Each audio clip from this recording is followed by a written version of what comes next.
I love our national parks and forests, and I deeply appreciate the rangers and staff who work to carry out their mission of preserving our natural and cultural resources for all of us, as well as for future generations. Let's treat each of our federal workforce with the same respect that each and every one of us deserves. Thanks.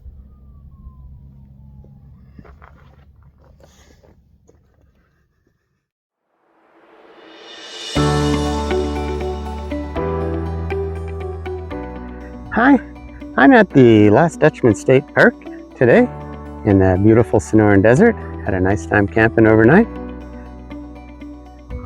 There is such an amazing abundance of life here. Beautiful teddy bear cholla cactus here.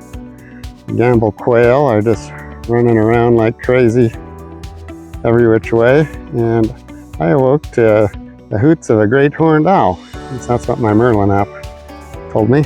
I didn't rouse myself from bed to go get a visual sighting of it, but that was fun. Today I want to spend a little time looking at our kitchen, which functions both as an outdoor kitchen or as an indoor kitchen, whichever we have need for. The outdoor kitchen functions a little bit like a teardrop camper with the rear access, and I've had the pleasure of living with outdoor kitchens for a while, a couple different times in my life, and really like that a lot. When I'm camping, I want to spend as much time outdoors as possible, particularly with a small trailer where we don't have a lot of interior space. It's also nice to be sitting around with friends, more space outside for that, as well as maybe a fireplace nearby that you can have going while you're doing some cooking.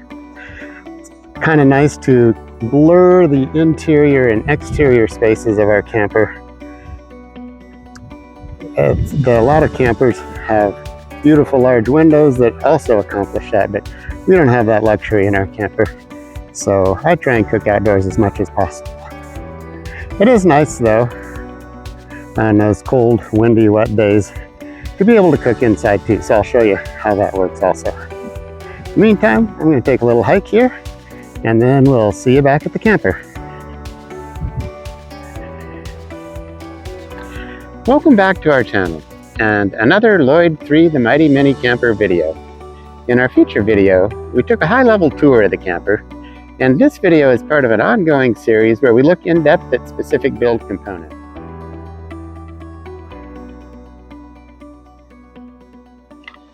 Hey, welcome to a tour of our indoor-outdoor kitchen. Starting here, we've got some pop-up shelves. We've also got a third shelf up here when the bikes are out and in use, because you can never have enough counter space. Moving over here, we've got our Dometic cooler. Up here on this first shelf, we've got kitchen utensils, plates and bowls. Back right, we've got some pots and pans. Back left over here, we've got our toaster oven for cooking cookies on the road. Second shelf here, we've got our induction cook plate. We've also got some extra cookingware utensils. Moving up here to the third shelf, in the right bin, we've got coffee and tea supplies. In the left bin, we've got some breakfast materials. Back right, we've got boxed and canned goods. Back left, we've got some extra cups and mugs.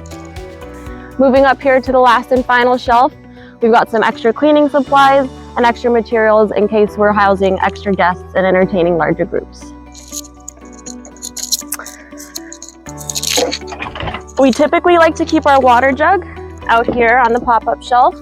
We've got space for spice racks and then a garbage as well.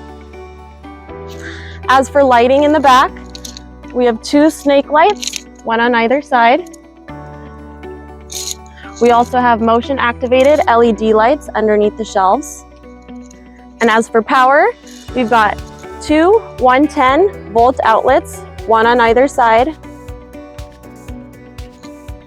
We have an additional 110 volt outlet up here on this first shelf with a 12 volt outlet underneath for the cooler and additional charging cords.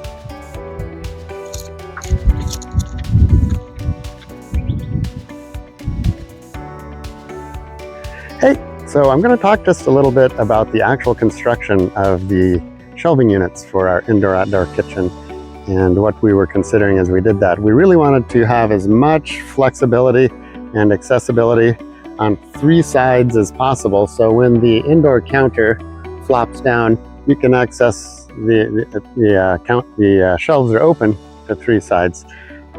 We didn't support it from the floor because we wanted to leave accessibility to the cooler from the indoors. So you can, with it suspended like this, you have easier accessibility from the side into the cooler while you're cooking with the indoor kitchen.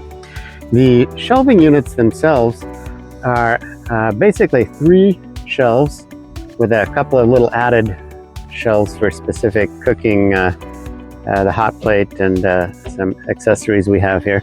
But it's basically 3 main shelves made out of 1/4-inch plywood, finished birch plywood, and then a 1x2 framework underneath, and then one across the middle as well to support that thing. The pop-up shelves are basically the same construction with just little 90-degree pop-up shelving brackets underneath. So pretty simple. And then everything was finished with a polyurethane finish, a couple coats of that with a light sanding. The suspension was a little tricky, and I wasn't sure how it would do, but it's done quite well. Nothing's ever fallen off here, so that's great. The all thread is suspended from some brackets they screw into on the top, which are those wood members there are attached into the furring strips which are attached directly into the cross members, aluminum roof members. So pretty secure. Just to make sure, I did add the largest angle brackets I could find for each shelf into the wall, and those also I had tried to get at least one screw into a vertical wall aluminum member as well, just to give some really good secure fastening. So that's what we've got, and it fills up pretty quickly, and you know, you always wish for more space, but so far we seem to be making do with it okay.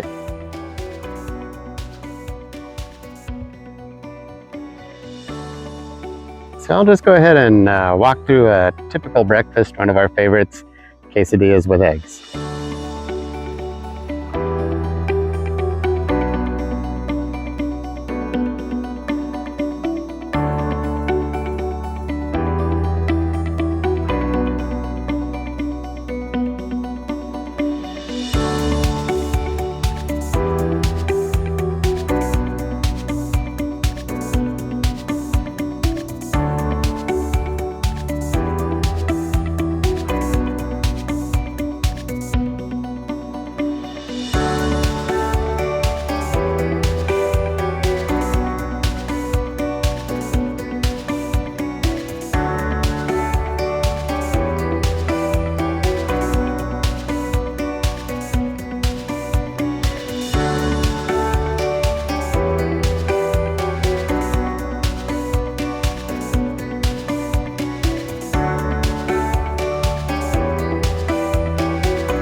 a quick tour of the indoor kitchen when things are really nasty outside and we don't want to be outside. Then we can cook inside, or sometimes before bed, make a cup of tea or maybe some cookies in the toaster oven.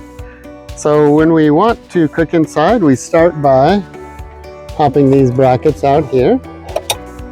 Again, these are easily purchased off Amazon. The indoor counter slides down like so. And this is our workspace now.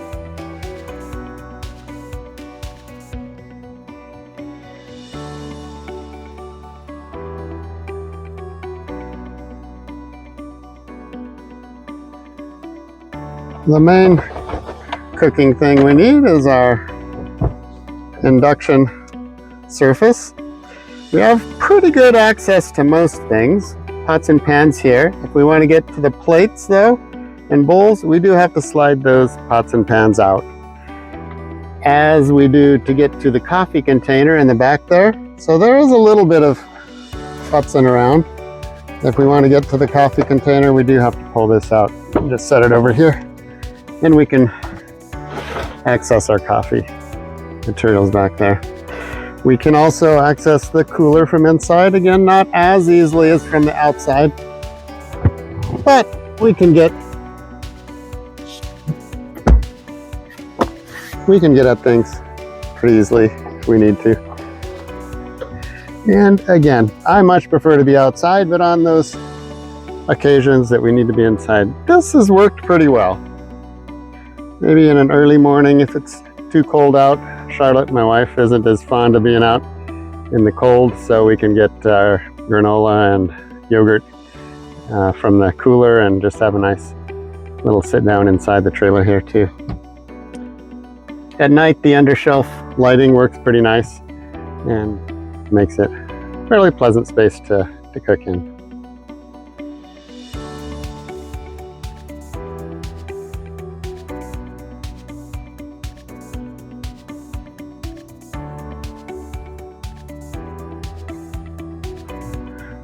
I should also mention that when we cook indoors, we have the indoor sink that we can use for cleanup purposes.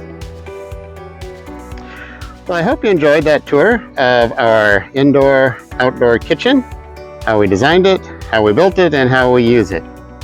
Don't forget to also check out our feature video that gives a tour of the entire trailer from top to bottom, as well as our ongoing series that detail the specific component build-outs of the trailer. If you enjoy those and you're interested, don't forget to like, subscribe, and hit that notification button. Till then, see you next time.